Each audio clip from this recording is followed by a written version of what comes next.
I have just spent the last week building my very own bicycle frame on the Stayer Cycles Framebuilding course. I've just released a video on my channel where it is more of a conversation from me and the experience of the first part of that course. This video is the long form, uncut drawing meeting that I had with Sam at Stayer to discuss the geos, design and the drawing for my bicycle. This video is long, and it is more for people who want to really learn a bit more about the kind of the numbers and the kind of detail behind the design and the drawing, and want to nerd out essentially. This video is not going to be good to look at. Essentially, it's going to be the drawing of the bike and the geometry changing every now and then. And me and Sam will be up in the top corner, very small. So if you want to watch this video, enjoy, maybe put it on some headphones and just listen to it. It was a nice conversation, and I learned lots about the reasons why the geos are what they are. If you're not on board with this and you want a shorter video, I have released another one alongside this where it's a little bit more about my experience. I talk a bit more about kind of what went on, and it's just a little bit of the kind of sound bites and stuff instead of the full uncut version. For any nerds that are left, enjoy. Hi, Craig. Hello. I looked up your name, so that's how I know it. Yeah, exactly. I've written it, so it's like on the thing. Yeah, that's cool. So, first things first. What would be super handy? So I kind of get the gist of what you're going to build. But it would be great if you could talk for a couple of minutes and just give us a little bit of an outline. I'm going to make some notes as we go along, and then if you've got some measurements, I will plug them into a drawing. I'll share my screen as well in a minute so we can kind of work through things together. And yeah, we'll see if we can sort of dial it in a little bit. So tell me what it is that you want to make, man. So the best way to describe it is a step through mountain bike with loads of clearance. Yeah. I quite like the idea of having a double top tube, which we talked about. So it kind of goes straight through the bike into the seat stays type thing. I want it to kind of I'm going to have it with dropper posts and stuff so that I can, in theory, I want it to be able to get a bit chunky and stuff. So in my head, it's a little bit slack in a way, so that it's able to do that sort of stuff. But it is like a really comfy kind of step through mountain bike. I guess the best way I can describe it. Sounds like a really standard build. Okay. What tire size do you want it to be, or what wheel size? 27.5. 0.5. And what sort of tire clearance are you thinking about? So I like the idea of having 3-inch, but realistically, I think I'd probably looking at availability of stuff and kind of what I'd actually end up probably using, like a 2.7, 2.8 sort of max out is what I'd probably realistically use. Have you got your measurements that we talked about earlier? Right, let me do a little screen share. This is as technical as I get. This is top quality. This is. Hang on. There you go. Oh.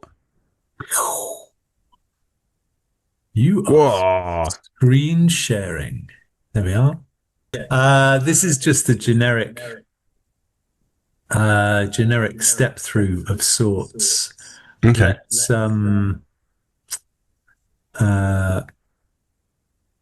Let's change it up a little bit. Okay, so we're gonna put 27.5 on there.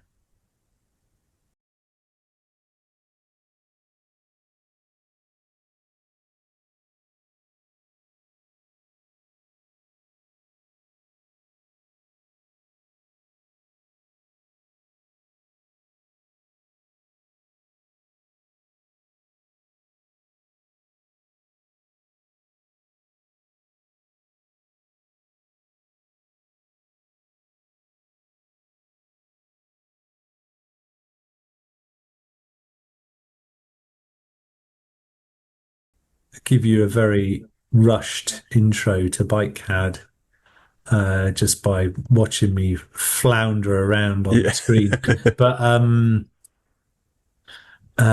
we can stick this on your computer as well. I mean, it's nice if you're into this kind of thing and you fancy doing something in the future. BikeCAD is essentially the program that pretty much every frame builder is going to use in some way or another. I mean, some people are a little bit more what would the word be? Capable. Yeah. And they will have some very nice sort of modeling software or something like that. But realistically, for putting a basic drawing together and then outputting some kind of workable drawing and mitre templates for sort of simple frame building, BikeCAD's amazing. And I use it every day. You get very, very quick at sorting out all the measurements. They're always adding components. It's pretty much, as far as like frame building stuff goes, the thing that every frame builder will have on their computer, and probably the thing that every frame builder will design your bicycle on. So if you're ever into it, there's a discount code. Did you know? Is there now? Yeah, man, defo. Okay. Tip of the saddle to the stem, please. Is 48 centimeters. 48. Really? I believe so. That's pretty sure. Yeah. This one here. Yeah.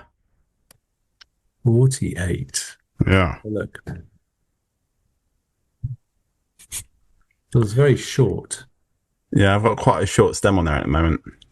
Yeah, but have you got funny bars?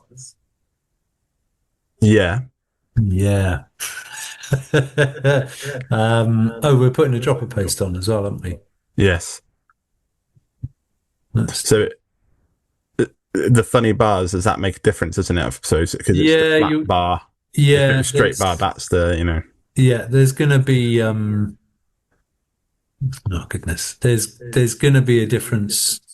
I mean, this is a very basic kind of contact point is what we're working to. So essentially, kind of, we're trying to estimate where your saddle is in space and where your handlebars are in space. And a good kind of marker of where your bars are usually is your stem. But you're going to have some kind of interesting sort of alt bar setup to some extent, aren't you? Yeah, that's exactly what it is. Do they come back quite a long way, or are they just very wide? No, they're very wide. They're I think that uncut at 800. Yeah. But it's the Ritchie buzzard, so it's actually, there's a rise in it, and then it kind of goes out and then comes back in. So the grips are almost in line with a flat bar. Yeah. But they've got a bit of flair on them as well. I'm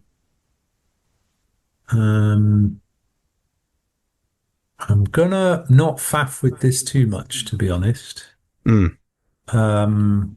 Because I think, seeing as you're cycling in, it makes sense that we'll just have a look and measure up and double check all of these things when you bring your bike in. Yeah.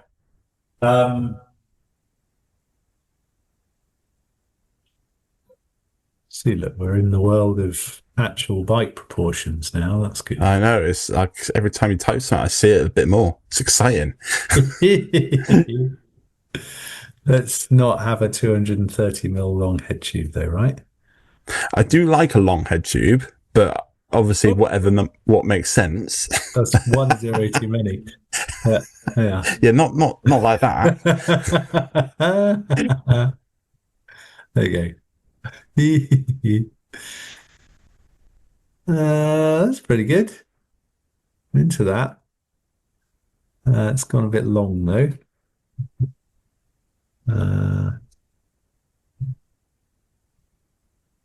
Just so I don't spend ages just sitting here, faffing around with BikeCAD. I'll finesse this later and send a proper drawing, but ignore this kind of mixed rear triangle. Yes. Just think about,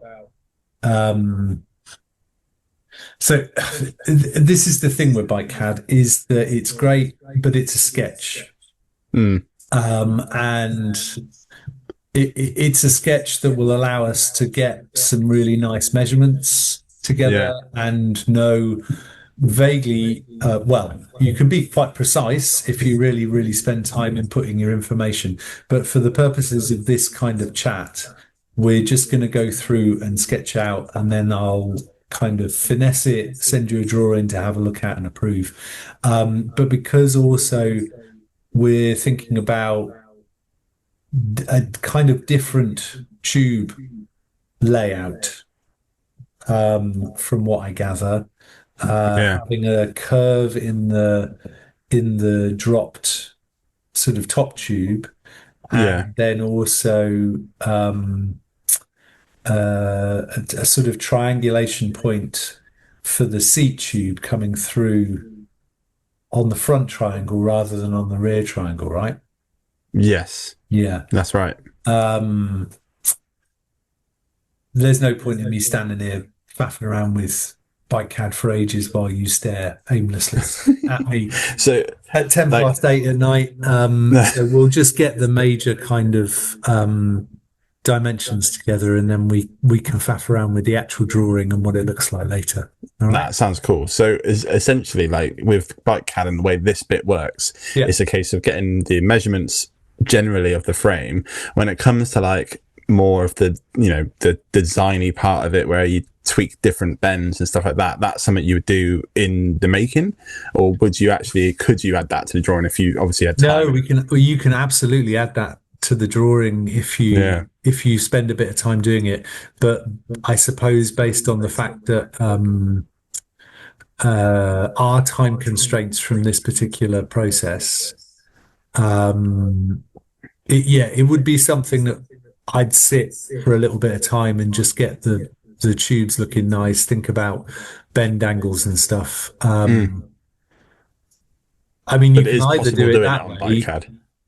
Yeah, you can either do it on BikeCAD, or, to be honest, I tend to prefer, if I'm making a bike, say myself, I tend to prefer a little bit of a combination of working from a kind of drawing to try and figure out the dimensions and how it's going to ride. A sort of combination of that and also building to the object a little bit, which can be a combination of like scale drawing in the workshop potentially, but could also be actually working to the object in front of you. Okay. Let's have a think about how this thing's going to ride. So you said you wanted comfy, right? Yes. Do you have any geo in mind, or indeed any sort of specific bikes that you've seen, or anything that you feel you might like it to ride like? Or are we just going to sort of take a bit of a stab in the dark based on the idea of what we might be wanting to build? I mean, there's a big part of me is kind of like I feel like I want to roll with the idea and see how that kind of like plays out. That definitely feels like it. Like I do like the idea of like I do want to be able to take it on trails. I quite like the idea that it's something I can do like nice long distance and stuff, take it on trails and things, because it is a little bit pokey in that. I quite like it to be a bit like that. I quite like the look of the way they sit is like a stooge. The way their wheel bases, if that makes sense. I can't remember which model it is, but I know when I see it. These are very flat, aren't they? It's that. That's exactly what I'm thinking. This MK8. Yeah, that and I mean, there's something in between that one, the Scrambler, and the Dirt Tracker as well. Those three bikes, they all have that feel. I can't remember which one it is. The one I've tried. It might be this. That I quite liked the way it felt. So the Dirt Tracker, the Scrambler, and what's the other one? Mark 7. Mark 8 is this one. Mark 8. I wonder if the Geo is the same. So the Dirt Tracker and the Scrambler are for different tire sizes, are they? Oh yeah, I see they're on here now, aren't they? Mark 8 is 27.5. Oh, it will run with 26. It's a 29. Okay, hang on. Let's find Dirt Tracker. Dirt Tracker. What wheel size are you, Dirt Tracker? Is it just me, or am I? No, I can't see it either. Oh, there you go. Hang on. Where? It's just got wheels. I was going to point then. You can't see my hand. A little bit more. Stop. It said there something about 29. With a head tube being more slack, what's that giving you when it's slacker? Well, I mean, essentially what you're doing is you're pushing the front wheel out forwards in front of you. Yeah. It is doing simply that, and it's also moving the handlebars closer to you. It's a combination of head tube angle and fork rake that will give you your trail number. Yeah. And your trail is a fairly decent indicator of how the front end of the bike will handle. Got you. There's no, essentially this is accumulated information over the last 100 and however many years of cycling around on bicycles. That has kind of come to a conclusion that a fairly good trail figure for a sort of 700c bicycle, mostly kind of race bicycle, is something in the mid 50s. And the idea there is that you get a good combination of sort of handling, responsiveness, and also not too responsive that it feels out of control. People have played around with that in so many different ways, as you can imagine. You get the sort of extreme ends where you have low trail bicycles, low trail being a lower trail number. So the lower the number, the theoretically the sort of more responsive or twitchier the handling becomes. But the idea with a low trail bicycle is where that sort of twitchiness very quickly evens itself out when there's load on the front.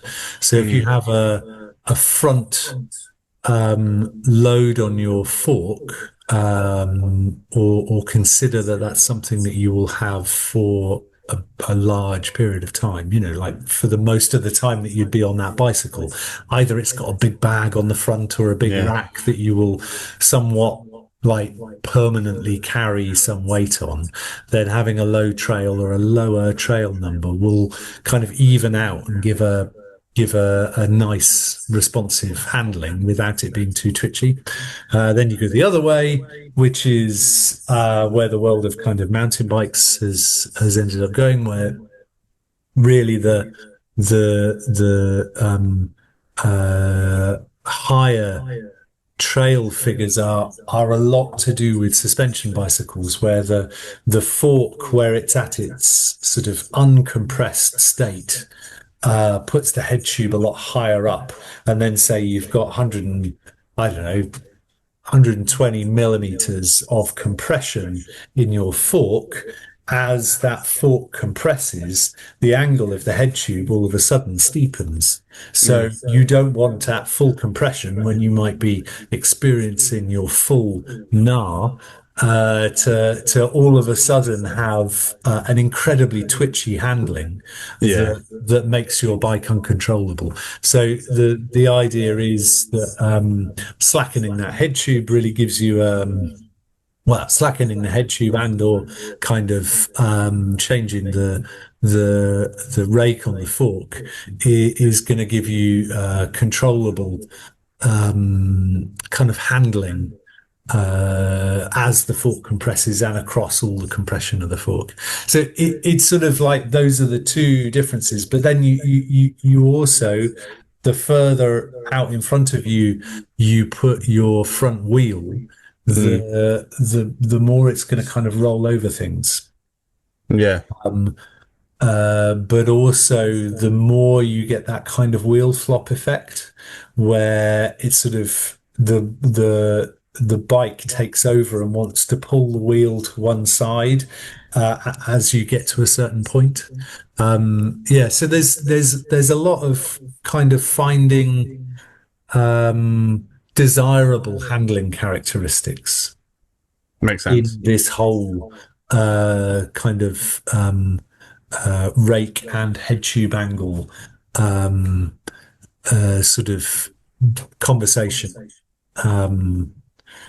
A lot of it is either trying to refer back to bikes that you've ridden and you liked the handling of, or trying to plump somewhere in the right ballpark and then sort of finessing it either with say trying different fork rakes out, or indeed, I mean, essentially, if you've got nothing to go on, then just go for a happy medium that most people end up going for, and you'll probably be somewhere in a good area. So these stooge jobbies, somewhat unhandily, don't tell you anything about the trail that we are achieving. It doesn't even tell you. Oh, yes, it does. There we go. Fork offset. So we've got fork offsets of around about 57 and head tube angle of around about 67. So I'm going to change our wheel size for a second. Okay. To 29. To 29 now. We're going to go 67. And then we're going to go fork offset of, what was it? Oh, hello. What did I do? There we go. Fine, I'm back again. Fork offset of 57. There we are. And then we've also got an axle of crown of 455 on these.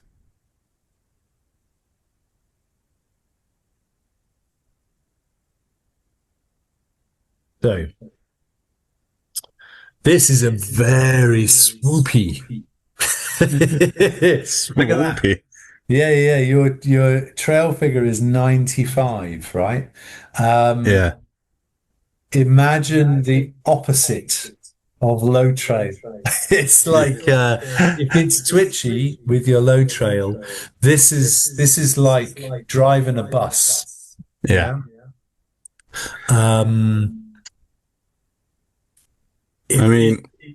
It feels a bit extreme to me. But that doesn't mean that it's not desirable if that's the sort of thing you're into. My feeling is that if you're going to be building for 650B, first and foremost, and maybe also wanting to be able to fit like a plus size 26 in there Yeah. as well, that we should think about just dialing it back a little bit. Yeah, I'm just going to get us back to where we were. I do like the swoopiness You and the like kind the of the, swoopiness? you know, that is cool. But also if I do, like I said, I do want it to be a bit of a trail bike and stuff. So I need something. So if I do get a little bit techie on it or something, I've got that. That's the kind of the way that I'm looking at it. So I feel like it's on the techier end of the swoop. Yeah. I think that makes sense. I think that's the thing with the 650B wheel size as well, is that they are a little bit more maneuverable. I mean, from what you said before, you're looking for the shorter rear end, quite a tucked Yeah. chainstay length, and to have a kind of maneuverable rear end to a bicycle with a very, very I mean, it's certainly going to be interesting and desirable by some, I would say. Mm. Oi, dog, bugger off. Edie. Sorry. So it's okay. Sorry. It's okay. All right. So yeah, I would dial it back a little bit. Also, because of the style of the bike that we're making, I mean, we are theoretically going to have this third attachment point to the head tube, which Yes. is in a way going to act as a little bit of a sort of not a gusset, but a head tube reinforcement. You see, as the head tube kind of does this, right? What you're doing is you're increasing that angle, the sort of leverage on your head tube. Yeah. And I'm not saying that that makes sense. your brazing won't be absolutely top notch, but it might be nice to have it a little bit. Yeah, no, exactly. I don't know. Right, I'm gonna up your bottom bracket. Do you have a preference for a low bottom bracket or a high bottom bracket? Lots of people recently, it's probably become a bit more popular in the last year or so, starting to run bottom brackets very low again. I mean, apart from clearance, what is the difference? What was the benefit of having a lower bottom bracket? If you're lower, you're with the bottom bracket, you're riding a little bit more in the frame. Oh, I see what you mean, yeah. Your lower center of gravity makes things a little bit more stable. I mean, it was always and has been the trend with off-road bikes for many years to have a high bottom bracket simply because it gives you clearance. You can avoid pedal strike, you can avoid striking your chainring. Gives you a little bit more sort of room to be able to hop over stuff. But with that higher bottom bracket comes a little bit more of a feeling that you're kind of riding on the frame. So a little bit more. Well, it gives a bit more of a nimble feeling, but you can be on top of the frame rather than in the frame. Yeah, that makes sense. So that makes sense from bikes that you've ridden in the past. Yeah, I can think of all the different bikes that have all the different feelings you've just described. Yeah, and I do feel like a lower bottom bracket does make sense. As far as like, so where it's at the moment, it's at 60. Is that two? But look at the clearance from the floor is what. Oh, it's that. Okay. So you're 290 to the center. Mountain bikes usually pitch 300 plus. So 300, 310, 320. Again, with suspension, you tend to run things a little bit higher, so you've got some space. There is a lot more people nowadays also running much shorter cranks. So the idea of having a much lower bottom bracket is becoming much more normal, and component choices are sort of a little bit more freely available. 165 is now, I've seen a crank manufacturer, that's the longest crank they do, and they go all the way down to a 140. So yeah, with So shorter cranks, you've got a bit more clearance. You don't need to accommodate for so much more, and you can ride a bit lower in the frame.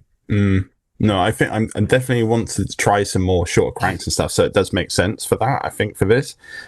So what would be a lower BB height that would, what are those numbers? Probably around about where we are. Yeah. So because you 285, mentioned 290. so, and like 300 is like you said, it was like would be mountain bike kind of territory and stuff, and that's Yes, yeah, 300, 300, 310, something like that, somewhere around there. Sort of 280, 290 would be, I suppose, quite low for um uh for this type of bike. But also would give you that nice sort of seated in the frame feel.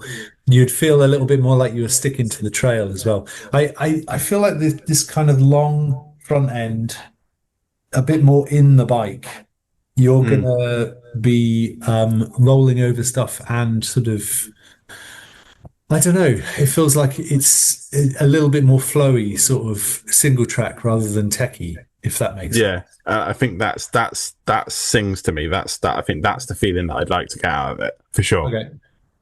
Well, let's go there then. Okay, cool. Let's go there. I've put a dropper post on this. Mm. Do you have a preference to the length of dropper post? No, I haven't thought about it too much yet, to be honest. Like 125 is like gravel short, kind of hardtail. Uh, 150 is probably a bit more normal. yeah, so Coming out I of the do bike. feel like I'd want to be able to get it out of the way, Yeah. and then be able to like get really low if I needed to and stuff like that. I quite like it to be like that. Let's make sure we've got a bit of room for that then. That's going to be like down there. Uh, that looks pretty good. That's pretty good. And what is our chainstay length? So we're going to use a yoke.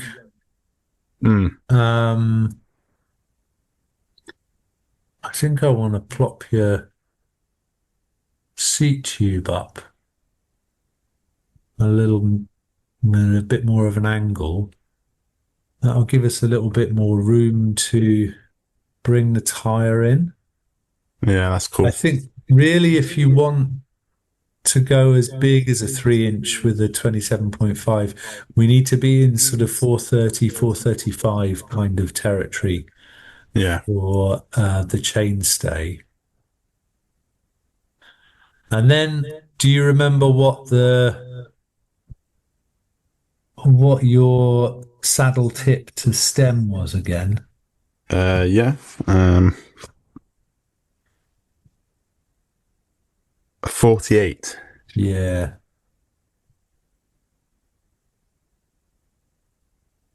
Go back to that. 80. Nice. Ooh, ooh, that looks cool, doesn't it? I was just thinking that as it come up. I was like, that's kind of it, isn't it? That's How interesting. okay, right. I'm just going to save this. Okay. Saved any of it. Crazy. There we go. And now what I want to do quickly is change your wheel size.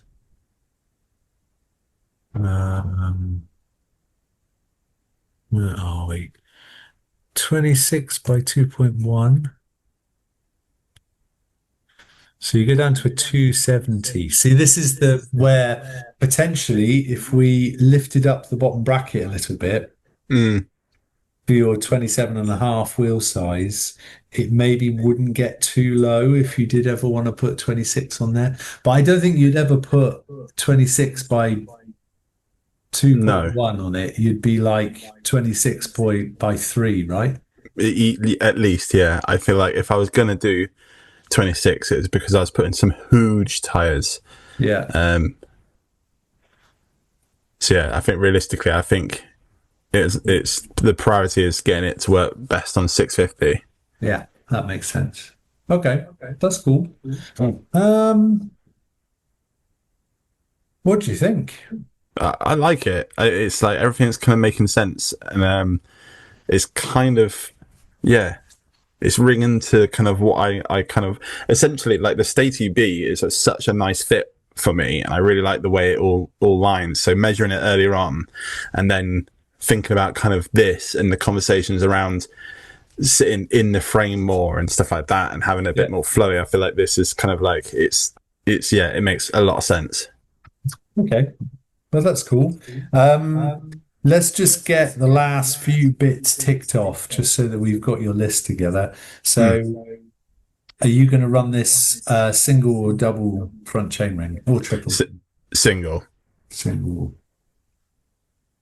Do you want mechanical or electronic or various options? No, mechanical.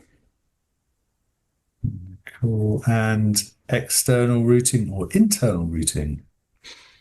I mean, it'd be nice to do. So I don't think don't have many bikes and have no internal stuff. But I just don't think I practically would because I change parts so often and stuff. Yeah.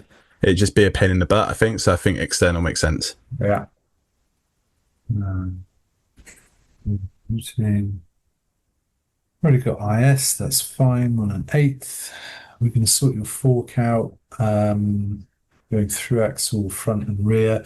So do you want to go 148 and 110 for a full mountain bike wheel set, or do you want to go 142, 100?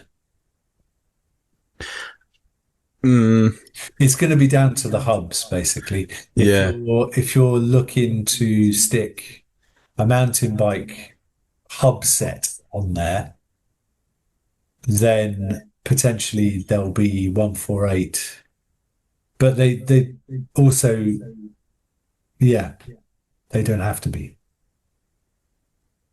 I feel like I'm probably gonna go full mountain bike hubs. I reckon. Yeah, I think so. So it is boost 148.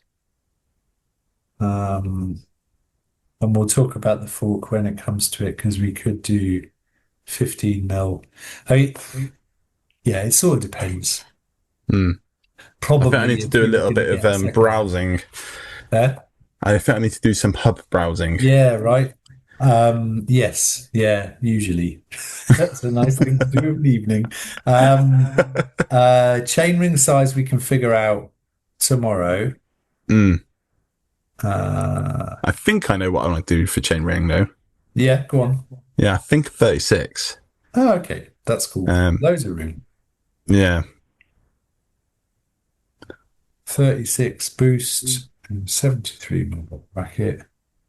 Got a bottom bracket height. So tube sizes, this is where we're going to kind of have to see a little bit about what we've got. But it feels to me like we should try and keep it quite skinny. So you're going to have a massive, chunky, great seat tube. Yeah, I in my head, every time I look at it, it's the seat tube is chunky. Yeah. And everything else is kind of a little bit something else. And I think so. Because I think we're going to have the double top tube thing. Yeah. And we're going to have that third piece coming through to the head tube. We're going to have a lot of reinforcement. I don't know. It feels like if we overdo the down tube size, this is going to feel quite unresponsive and flat. Okay. It might be nice to have a little bit of flexibility in the frame still, you know. Yeah, that makes sense. That sounds good. So yeah, I'll drag something out that's a little bit more appropriate, but not too oversized. No. Because I think a little bit of flexibility is going to be there's going to be so many tubes in that front triangle that it's going to be really easy to make it a little bit overly stiff in a way. And I think, aiming for a good ride quality would be, a little bit of flexibility in the ride quality, I think is going to be a good shout for this. Yeah. That sounds good. I like the sound of that. Other than that, have you got anything you want to ask? Any questions? Anything you're not sure about? I mean, bear in mind, we do have a little bit of time to be able to kind of back this backwards and forwards and sort of finesse the plan, as it were. But is there anything you think we haven't covered or something that you think is missing? I don't think so, to be honest. Yeah. The one thing I haven't thought about actually is bottom bosses, to be honest. So I'm glad you said that. Yeah. So I can start thinking about where those and kind of what I want or what I'm missing from my usual bikes, and we'll add that then. But yeah, no, it's no, I think it's good. So much of this, I mean, that's what custom bikes are all about. You work out what it is that you want. And you just slowly talk through the different options, and out of the other end tends to come the thing that you were kind of envisaging a little bit. I mean, if there's a disconnect between those two things, that's where you start having to compromise so much. And that's where, to some extent, say, for instance, if this was you talking to your future frame customer, you have to talk about the practicality of the build, the fit, and then also aesthetically what they're after. And really, your job as the frame builder is to try and make all of those things either balance or compromise in appropriate ways to suit the customer, but also make sure you're always sort of keeping to what you consider to be good practice in terms of the thing that you're building, you know. It's interesting. I think if you do ever come to do this with somebody else, you have your standard questions that you ask, and then you feed it all in, and then it's about sort of trying to judge whether you're in the right place or not. And really, that's something that only you can kind of say in that sense. Yeah. No, it's cool. Come on. How look at that. Yeah. Well, I'll send you drawings over. Well, no, I probably won't actually. No, that's fine. Yeah, I'm gonna. How do I get that off of there now? Yeah. Gotcha. Stop. Share. Okay. The things that we didn't do, because we don't have the benefit of that time in quite the same way as everybody else who's done this has. We didn't go through componentry in quite the same way. Yeah. Usually we'd talk through different suppliers, look at some different options for dropouts, talk about, preferences of one thing over another, endlessly look at fork crowns, all that kind of stuff. But really, we've just got to work with what we've got because it's tomorrow. It's how I like to run things. This is very me. This is how we do things. So that's okay. If you've made it to the end of this video, well done. It's the longest video I think I've ever uploaded on my channel. And if you want to learn more about the course, I'm going to link the Stayer Cycles course down below. And if you have any questions about it, do get in touch.